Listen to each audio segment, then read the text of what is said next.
Halo semua, perkenalkan saya dari kelompok 5 mata kuliah Akuntansi Keuangan Menengah dengan dosen pengampu Ibu Evi Yuniarti, SE/MSI.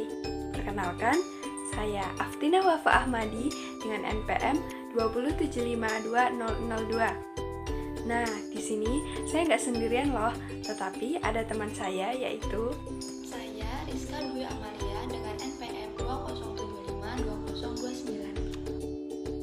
Dalam video ini, kami akan menjelaskan materi mengenai instrumen keuangan, aset keuangan, dan juga kas. Selamat menyaksikan. Baik, langsung saja kita masuk ke pembahasan yang pertama, yaitu tentang instrumen keuangan.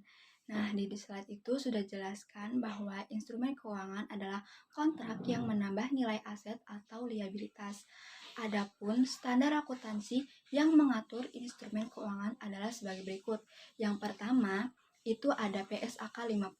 Nah, di PSAK 50 ini instrumen keuangan penyajian revisi tahun 2010 adopsi dari IAS 32 Financial Instrument Presentation, dan yang kedua itu ada PSAK 55 instrumen keuangan pengakuan dan penilaian revisi tahun 2013 adopsi dari IAS 39 Financial Instrument Recognition dan Valuation, dan yang terakhir itu ada PSAK 60 Instrumen Keuangan Pengungkapan Revisi tahun 2013 adopsi dari IFRS 7 Financial Instrument Disclosure.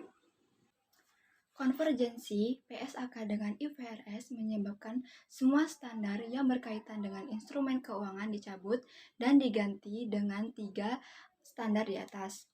Standar akuntansi berdasarkan IFRS banyak menggunakan dasar penilaian nilai wajar, sehingga IASB mengeluarkan IFRS 9 dan mengalami banyak perubahan. Lalu DSAK menerbitkan PSAK 55 revisi tahun 2010 dengan dasar perubahan IFRS 9.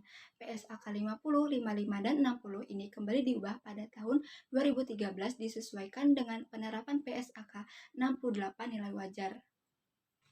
Nah, untuk di slide yang kedua, itu ada bentuk instrumen keuangan. Instrumen keuangan berdasarkan PSAK 50 revisi 2013 berbentuk aset keuangan, liabilitas keuangan, dan instrumen ekuitas. Sedangkan PSAK 55 revisi tahun 2013 menjelaskan lebih rinci berdasarkan jenis pengukurannya. Bentuk instrumen keuangan itu memiliki bagan. Nah, bagan itu terdiri dari instrumen keuangan, instrumen liabilitas keuangan, instrumen ekuitas, instrumen derivatif, dan instrumen lindung nilai. Nah, dari masing-masing kelima instrumen tersebut memiliki klasifikasi tersendiri. Nah, yang pertama itu ada aset keuangan. Aset keuangan itu terdiri dari aset keuangan yang diukur pada nilai wajar melalui laporan laba rugi. Yang kedua itu investasi dimiliki hingga jatuh tempo. Yang ketiga pinjaman diberikan dan piutang, serta aset keuangan tersedia untuk dijual. Nah, selanjutnya itu ada liabilitas keuangan. Liabilitas keuangan ini terdiri dari liabilitas keuangan yang diukur pada nilai wajar melalui laporan laba rugi komprehensif dan liabilitas lainnya. Selanjutnya ada instrumen entitas. Instrumen entitas terdiri dari instrumen ekuitas biasa, ekuitas manajemen, dan ekuitas sintetis. Lalu ada instrumen derivatif yang terdiri dari derivatif biasa dan derivatif melekat. Lalu selanjutnya yang terakhir itu ada instrumen lindung nilai yang terdiri dari atas nilai wajar, atas arus kas, dan atas investasi neto pada operasi luar negeri. Setelah bentuk instrumen keuangan, selanjutnya ada konsep pengakuan dan pengurangan instrumen keuangan. Di dalam konsep pengakuan dan pengukuran instrumen keuangan, entitas mengakui aset keuangan atau liabilitas keuangan pada laporan posisi keuangan jika dan hanya jika entitas tersebut menjadi salah satu pihak dalam ketentuan pada kontrak tersebut. Kalau menurut definisi instrumen keuangan, maka saat kontrak tersebut mengindikasikan atau adanya suatu aliran atau manfaat ekonomi diterima di masa yang akan datang, maka kontrak tersebut dicatat sebagai aset atau liabilitas keuangan. Dalam konsep pengukuran aset atau liabilitas keuangan, dibedakan menjadi dua, yaitu pengukuran saat awal dan pengukuran setelah pengakuan awal. Pada pengakuan nilai awal, aset keuangan diukur dengan nilai wajar pada tanggal perolehan. Biaya aset keuangan akan dikapitalisasi untuk keuangan selain laporan laba rugi komprehensif. Biaya transaksi terkait FVPL diakui sebagai beban dalam laba rugi. Setelah pengakuan FVPL diukur dengan nilai wajar dan selisih dengan nilai wajar diakui dalam laporan laba rugi komprehensif. AVS diukur dengan nilai wajar dan selisih dengan nilai wajar diakui mengurangi atau menambah ekuitas atau diklasifikasikan sebagai pendapatan komprehensif. Selanjutnya, kita akan membahas tentang penyajian dan pengungkapan. Penyajian aset keuangan dalam laporan keuangan diatur khusus dalam PSAK 50 revisi tahun 2010 Instrumen Keuangan Penyajian. Pernyataan itu menjelaskan secara umum prinsip penyajian instrumen keuangan sebagai liabilitas atau ekuitas dan saling hapus aset dan liabilitas keuangan.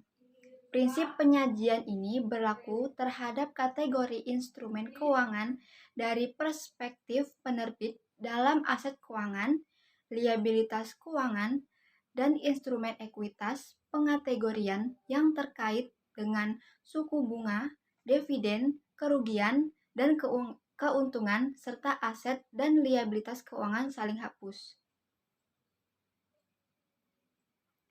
Lalu selanjutnya yaitu tentang pengungkapan aset keuangan yang diatur dalam PSAK 60 Instrumen Keuangan Pengungkapan. Pernyataan ini mengatur pengungkapan dalam laporan keuangan yang memungkinkan pengguna mengevaluasi signifikasi instrumen keuangan atas posisi kinerja keuangan entitas serta jenis dan besarnya resiko yang timbul dan bagaimana entitas mengelola risiko tersebut.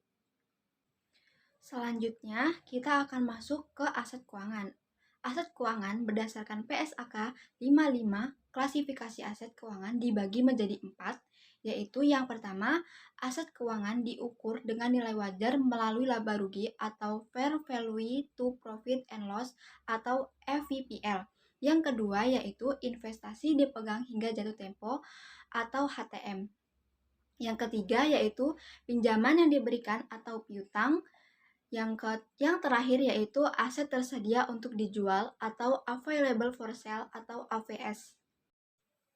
Pengklasifikasian aset keuangan memiliki makna strategis karena setiap klasifikasi memiliki metode penilaian yang berbeda, baik pengakuan awal maupun setelah pengakuan awal. Perbedaan klasifikasi didasarkan pada intensi manajemen terkait dan jenis aset keuangan. Setelah masuk ke aset keuangan, kita akan masuk ke bagian pengklasifikasian aset keuangan. Aset keuangan diukur dengan nilai wajar melalui laba rugi atau FVPL adalah aset keuangan yang dimaksudkan untuk tujuan dijual atau dibeli kembali dalam waktu dekat.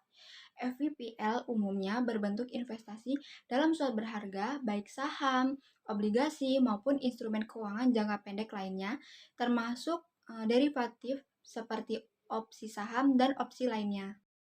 Nah, selanjutnya itu menurut PSAK 55 revisi 2013 aset keuangan ini diklasifikasi sebagai FVPL jika memenuhi salah satu dari kondisi sebagai berikut. Nah, yang pertama itu ada diklasifikasikan dalam kelompok diperdagangkan, diperoleh atau dimiliki untuk dijual atau dibeli kembali dalam waktu dekat, merupakan bagian dari portofolio instrumen keuangan, merupakan derivatif yang bukan instrumen lindung nilai. Nah, yang kedua itu ada pada saat pengakuan awal telah diukur pada nilai wajar melalui laba rugi, entitas menggunakan penetapan ini jika melakukannya akan menghasilkan informasi lebih relevan. Kemudian, pembahasan yang selanjutnya akan disampaikan kepada rekan saya yaitu Aftinah Wafa Ahmadi. Selanjutnya yang kedua yaitu investasi dipegang hingga jatuh tempo. Investasi ini didefinisikan sebagai aset non-keuangan dengan pembayaran tetap atau telah ditentukan dan jatuh temponya itu telah ditetapkan, serta entitas mempunyai intensi positif dan juga kemampuan untuk memiliki aset keuangan tersebut hingga jatuh tempo. Nah, investasi keuangan yang tidak dimiliki hingga jatuh tempo tidak dapat dikategorikan dalam investasi ini. Nah, adapun suku bunga efektif dalam investasi ini mempunyai definisi, yaitu bunga yang digunakan untuk menghitung nilai kini pembayaran atau penerimaan kas di masa depan sehingga sama dengan nilai neto aset atau liabilitas keuangan. Bunga efektif ini tidak selalu sama dengan bunga yang dibayarkan atau ditetapkan. Jika bunga efektif lebih tinggi dari bunga dibayarkan, maka aset memiliki nilai lebih rendah dibandingkan dengan nilai nominalnya, sehingga akan muncul diskon. Jika sebaliknya, akan muncul premium. Selanjutnya yang ketiga ada pinjaman yang diberikan atau piutang. Bisa didefinisikan sebagai aset keuangan non-derivatif dengan pembayaran yang telah ditentukan dan tidak mempunyai kuotasi pasar aktif, kecuali yang termasuk dalam 3 kategori aset keuangan yang lain. Nah, pada saat pengakuan awal, pinjaman yang diberikan itu dan piutang diakui sebesar harga perolehan ditambah dengan biaya transaksi yang dapat diatribusikan langsung dengan perolehan piutang dan pinjaman. Yang keempat ada aset keuangan tersedia untuk dijual. Dapat didefinisikan sebagai aset keuangan non-derivatif yang ditetapkan tersedia untuk dijual atau tidak diklasifikasikan sebagai FVPI, HTM, dan LR. Nah, selanjutnya yang kelima ada reklasifikasi aset keuangan. Dalam BSAK 55, revisi 2013, FVPL dapat diklasifikasi ke LR dalam situasi yang sangat langka.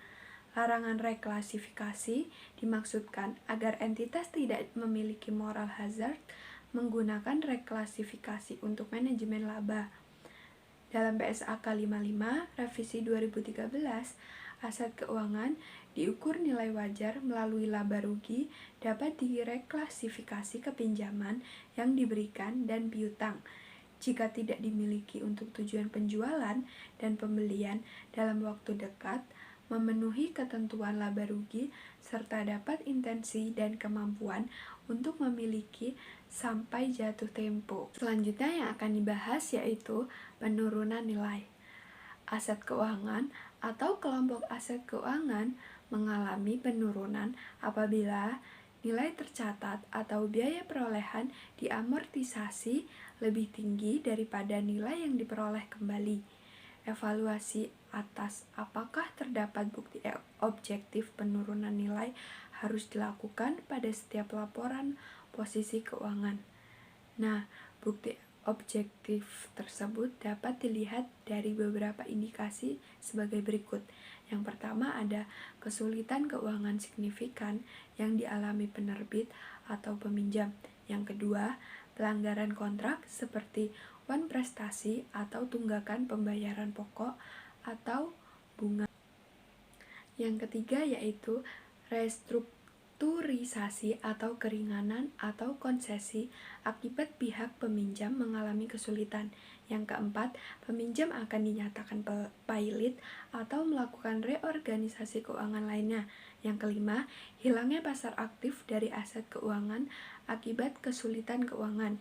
Yang keenam, kemungkinan besar bangkrut. Selanjutnya yang akan dibahas yaitu penghentian pengakuan. Pada saat kontrak berakhir, aset keuangan tidak lagi diakui dalam laporan posisi keuangan. Standar menjelaskan bahwa entitas menghentikan pengakuan aset keuangan jika hanya 1. Hak kontraktual atas arus kas yang berasal dari aset keuangan tersebut, atau kedua, entitas mentransfer aset keuangan yang memenuhi kriteria penghentian pengakuan. Entitas akan menghentikan pengakuan jika tidak lagi menahan risiko dan reward serta tidak memiliki pengendalian terhadap aset keuangan tersebut. Nah, jika kriteria penghapus bukuan terpenuhi, maka aset keuangan akan dihapus dari pencatatan entitas. Selanjutnya yang akan dibahas yaitu kas. Kas merupakan aset keuangan yang digunakan untuk kegiatan operasional perusahaan. Kas itu termasuk instrumen keuangan dalam klasifikasi aset keuangan. Kas terdiri atas uang kartal yang tersimpan dalam sebuah entitas, uang tersimpan dalam rekening bank, dan juga setara kas. Setara kas atau kas ekuivalen termasuk kategori instrumen keuangan. Penjelasan tentang setara kas terdapat dalam PSAK 2, Laporan Arus Kas. Dalam akuntansi, yang dapat dikelompokkan sebagai kas apabila memenuhi 3 persyaratan, yaitu yang pertama, dapat digunakan sebagai alat pembayaran setiap saat. Yang kedua, berlaku sebesar nominal saat disetor ke bank. Yang ketiga, penggunaannya tidak dibatasi. Nah, kas yang dicadangkan dengan penggunaan khusus tidak boleh dikategorikan sebagai kas, tetapi diklasifikasikan sebagai dana cadangan. Jika digunakan untuk memenuhi kewajiban yang akan jatuh tempo kurang dari 1 tahun, maka akan diklasifikasikan sebagai aset lancar. Dan jika dicadangkan untuk kegiatan khusus yang akan digunakan lebih dari 1 tahun, maka diklasifikasikan dalam aset tidak lancar. Selanjutnya ada pengendalian kas. Beberapa bentuk pengendalian terhadap kas misalnya sebagai berikut. Yang pertama, terdapat pemisah tugas antara pihak yang melakukan otoritas dengan pembayaran pihak yang melakukan pengelolaan kas dan pencatatan, pihak pengguna, dan pihak pembayar. Yang kedua, penggunaan lemari besi atau brankas untuk menyimpan kas atau di ruang tertutup dengan akses terbatas. Yang ketiga, penerimaan dan pengeluaran kas menggunakan rekening yang berbeda. Yang keempat, pengeluaran uang dilakukan melalui bank dan menggunakan cek sehingga terdapat pengendalian pencatatan oleh pihak lain.